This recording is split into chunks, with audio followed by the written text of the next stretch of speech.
নমস্কার সবাইকে। আজ আমি তোমাদের দেখাচ্ছি একটা ছোট্ট খিদের জিভে জল আনা রেসিপি। তো চলো তোমাদের দেখাই।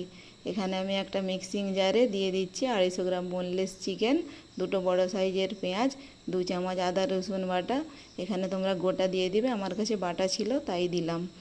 আর দিয়ে দিচ্ছি 4-5টা কাঁচা লঙ্কা, কিছুটা ধনে পাতা, কিছুটা পুদিনা পাতা, 1 চামচ অরিগেনো, 1 চামচ চিলি ফ্লেক্স, 1 চামচ লবণ আর 4-5 পিস স্লাইস ব্রেড একটু জল ছিটিয়ে দিয়ে একটা মিহি পেস্ট বানিয়ে নিচ্ছি।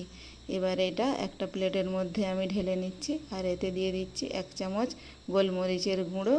ভালোভাবে এটাকে আমি মাখিয়ে এক সাইডে রেখে দিচ্ছি। অন্যদিকে একটা বাটিতে 2টো ডিম অল্প লবণ দিয়ে আমি ফেটিয়ে রেখে দিচ্ছি।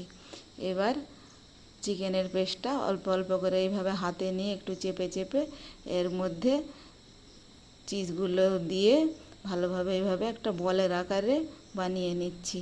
এভাবে আমি সবগুলো বানিয়ে নেব। তবে খেয়াল রাখতে হবে চিজটা যেন মাঝখানে থাকে আর বলটা যেন চেপে চেপে ভালোভাবে বানানো হয়, তা না হলে কিন্তু ভাজার সময় চিজগুলো ফেটে বেরিয়ে যাবে। এখানে আমার সব বলগুলো বানানো রেডি।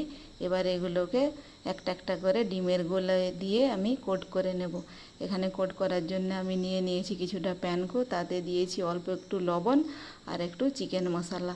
তোমরা চাইলে সাধারণ ব্রেড ক্রাম্বও ইউজ করতে পারো। এখানে এগুলো আমি এই বলগুলো বানিয়ে 1 সপ্তাহের জন্য কিন্তু এয়ারটাইট কন্টেনারে স্টোর করে ফ্রিজের মধ্যে রেখে দেওয়া যায়। এগুলো বানাতে যতটাই সহজ, খেতে কিন্তু ততটাই টেস্ট। বাচ্চা থেকে বুড়ো সবাই কিন্তু একবার খেলেই আর ফ্যান হয়ে যাবে। এখানে আমি সব বলগুলো বানিয়ে নিয়েছি। এবার এগুলো ডিপ ফ্রাই করার জন্য কড়াইটা ওভেনে বসিয়ে এতে বেশ কিছুটা তেল গরম করে নিচ্ছি। আর এখানে তেলটা গরম হয়ে গেছে। এবার আমি একে একে বলগুলো তেলের মধ্যে দিয়ে দিচ্ছি। খেয়াল রাখতে হবে একসঙ্গে কিন্তু বেশি দেওয়া যাবে না, তাহলে ভেঙে যাওয়ার ভয় থাকে। এগুলো এবার আমি মাঝারি আঁচে হালকা হাতে উল্টে পাল্টে লাল লাল করে ভেজে তুলে নেব। আঁচটা যদি বেশি বাড়িয়ে দেওয়া হয় তাহলে কিন্তু এগুলা উপর থেকে পুড়ে যাবে, ভেতরে ভালো কুক হবে না। এখানে এগুলো লাল করে ভাজা হয়ে গেছে, আমি একটা প্লেটের মধ্যে তুলে নিচ্ছি। এবার এটা পুদিনা চাটনির সঙ্গে সার্ভ করলে ভালো হয়। আমার কাছে পুদিনা ছিল না, তাই আমি টমেটো কেচাপ দিয়ে সার্ভ করেছি। তো চলো একটা ভেঙে দেখাচ্ছি কতটা স্ট্রেচি হয়েছে।